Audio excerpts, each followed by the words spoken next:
All right, YouTube, what's going on, guys? Here with Twitch chat, still doing the subathon. You know, still day one, but we're gonna go through. Like I said, I promise you guys, and you know, someone on Twitch want to see it too. We're gonna go through all of TA and review what I think are the best cards in each division. Give you a little bit of tips here and there, and tell you why. And yeah, it's not gonna be too crazy. You know, we've done this already for every TA that's come out. So we'll start with wow, they're really giving us the heavy hitters. I will move out the way here for this one. Keep the alerts on for the homies, but I will move out the way and the timer so you guys can see it. So Anthony Santander, I mean, this card's a throwback, 89 overall, really balanced stats across the board offensively, solid defense, and okay speed for an outfielder. Spoilers, he's the best card in the pack. Tristan, not bad, honestly, but not Santander. Jackson Frazier, aka Clint Frazier, Jackson Frazier, the center fielder, aka Clint Frazier, the left fielder. You know how it is. Ryan Yarbrough, MLB the Show legend. And Bo Bichette, who's a sleeper. But to me, it's Santander, especially if you wildcard Santana, especially because they added first base to this card. He did not used to have that, which is nice. Second, Bo Bichette. I would take those two. Pretty easy. Not really hard to choose between these two on that. So that's AL East so far to start. Pretty easy choice. I mean, that's the easiest one. It's the first one I got too. NL East, Eddie Rosario. He looks all right, and the clutch is nice, but I'm a little worried about the numbers versus lefties, the power at least. I think at P5 you won't notice too much, but with those numbers versus righties, the clutch and the pinch hitter quirk, to me, it's kind of obvious this guy's a good pinch hitter, and that's pretty much about it. Tanner Scott, very nice to have early on in the season. No outlier, but a lefty when you need him, so not bad. Yes, Alvarez from the Mets, power catcher, good defense too. No quirks, but if you like his swing, go for it. JP Crawford, who's fun. Good defense, runs pretty well, plays short, second, and third. I think his numbers against lefties will play up, and he's got good quirks, too. Sleeper, very good swing, too. And Victor Robles, that's not the choice, to be honest. He does fit the Corbin Carroll boost, but no. To me, in this pack, it's a little tough, but I would probably go with Alvarez or Tanner Scott if you need pitching. Sleeper pick, JP Crawford, but it's pretty much between these three. Not really an easy, clear-cut choice there, I'll be honest. AL Central now. Zach Collins. Okay, he's like a BR guy. A 116 discipline when 84 clutches right there. Doesn't really move the needle for me, but it's nice he could play catcher and first base. Owen Miller, fun. Like an Ian Kinsler type player, but he has a lot of positions that he plays, which gives him a lot of value and a good clutch rating. Pretty good build for an 89, actually. I'm not against it. Matt Manning, decent, but no slider or cutter is kind of tough. Hunter Dozier, good BR guy. Not too bad, actually. And Royce Lewis. The numbers versus lefties are pretty brutal, but that clutch is incredible. I think swing alone, you know, Royce is nice, but overall in this pack, I think I might go Owen Miller. Here. On to NL Central. Jason Hayward. No, and he's slow too. Yeah, no thanks. Robert Stevenson. Nah, no meta pitches, no velo. Not really, no. Josh Hader, starter Josh Hader. Definitely fun with incredible breaks on his pitches. Mitch Keller. No sinker on this Mitch Keller with a generic pitch mix. And then Dylan Carlson. The pick's Dylan Carlson. Plays good defense in left and probably in right too. And he plays first base. Switch hitter. Yeah, he's the pick. Josh Hader is probably the next pick. And after that, it's whoever you want. The rest of them, it's a massive fall off after these two. So that one's kind of easy too. We got the AL West here. Forrest Whitley. Primary sinker, throws hard. Yeah, I mean, that's nice. If you need a pitcher, there you go. Jared Walsh. Power numbers play up. In a clutch situation, is not too terrible. Really good pinch job. It's fun to watch. He looks like a pinch hitter to me, though.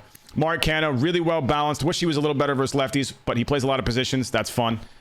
Jared Kelenic, really well balanced, honestly. Mets legend. And Leody Taveras. I think I'd go Leody Taveras. I have a soft spot for Leody Taveras. He was my center fielder, first World Series I made in MLB 20, the gold card.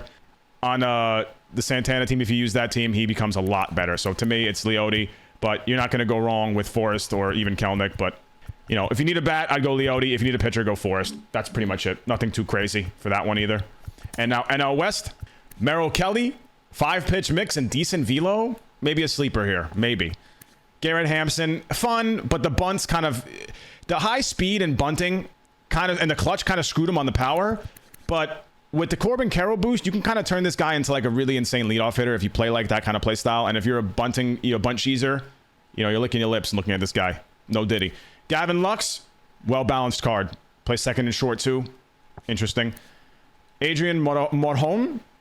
He's got a sinker on him, but no slider, so not a fan. And then Joey Bart, doesn't really move the needle for me.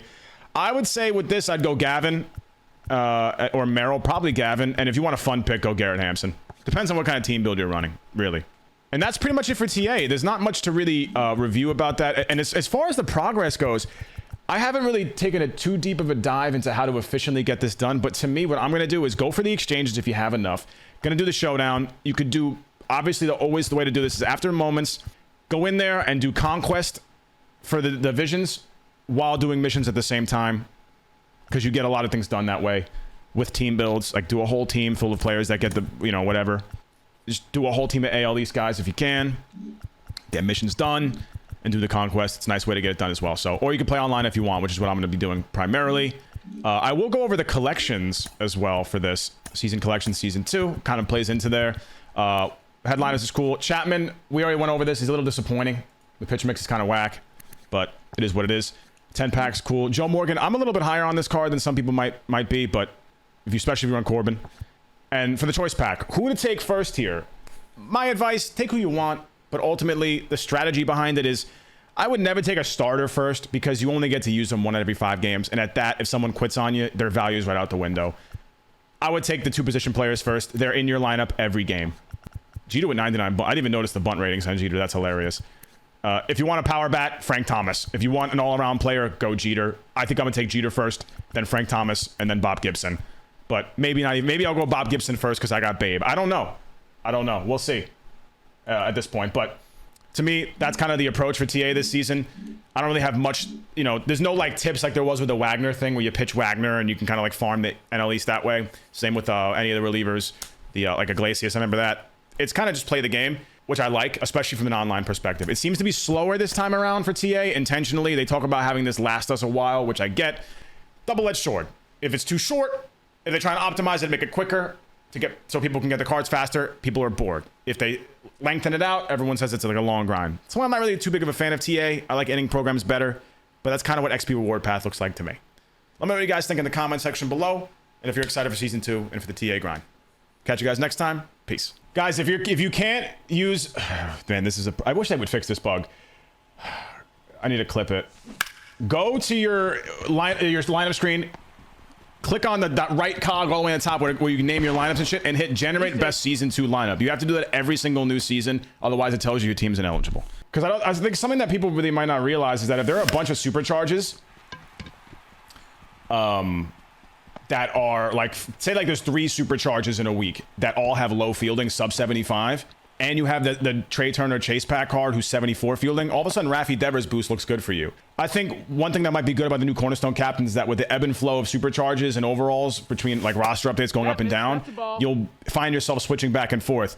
I think a lot of times that, you know, with season 1, I think the downside to Cornerstones in season 1 were that people were just kind of stuck with Buxton and that was really it. Unless you were on Legend, you sometimes tried Arenado, but mostly it was just Buxton. What hero I have for Santana? 3.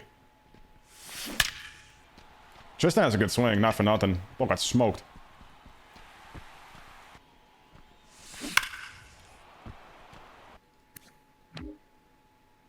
Who the f is Jackson Frazier? No, who is that? He changed his name? He's going by his middle name now. It says Clint Jackson Frazier, guys, on Wikipedia is his name. Good swing on him. This is what when you put boosts out, they got to start asking people in the community for feedback on these things before they just start dropping this shit, man. That was my ball, bitch.